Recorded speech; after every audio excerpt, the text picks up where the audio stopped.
Harper's car sped down an empty desert road, the vast Nevada wilderness stretching endlessly around her. The fading light painted the sky orange, but exhaustion loomed. Finally, a flickering neon sign appeared, Silver Shade Motel. Desperate for rest, she pulled in, ignoring the motel's decrepit state. This would change her life forever. Inside the dim lobby, Harper approached the desk where a frail old man with shadowed eyes waited. His trembling hands passed her a key labeled Room 214.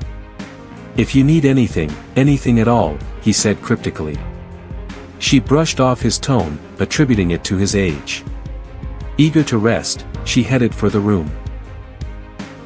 Room 214 appeared ordinary, a faded floral wallpaper, a creaky bed, and a closet left slightly open. Harper tossed her bag on the bed, its squeak breaking the silence. The air was stiflingly heavy, like she'd entered a sealed vault. She shook off the unease and prepared for sleep. Harper sat on the bed, frozen, as a faint knock echoed from the closet. "Hello?" she whispered, her voice barely audible in the oppressive silence. There was no reply, just the unsettling weight of the moment. Trying to laugh it off, she convinced herself it was nothing. Yet, the tension remained. Harper awoke to the sound of creaking wood and turned to see the closet door inching open. Two faint, glowing eyes stared at her from the darkness. Her scream pierced the stillness as she flipped on the light. The closet appeared empty, but the terror lingered like a shadow. The next morning, Harper handed the key to the receptionist, her hands trembling. "How was your stay?" he asked, though his voice betrayed nervousness. When she mentioned Room 214, his face turned ghostly pale. "That room's been closed for years," he muttered. Her stomach dropped.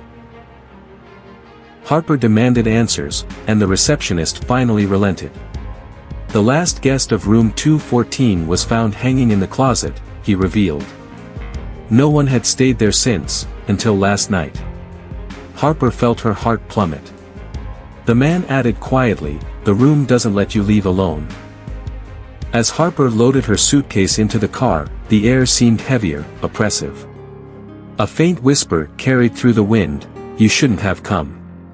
Her blood ran cold as she looked back, but no one was there. Shaken, she climbed into the car and sped off. Back home, Harper tried to shake the memory, but her apartment felt as heavy as Room 214. She glanced at her mirror, and for a moment, her reflection seemed wrong. A shadowy figure appeared behind her, then vanished in a blink. She rubbed her eyes, dread growing. Harper stared at the mirror, her fear mounting as her reflection smiled, a grotesque, malicious grin. A shadowy figure with glowing eyes loomed behind her in the mirror's world. "You'll never leave," it whispered. She spun around, but the figure was gone, or so she thought.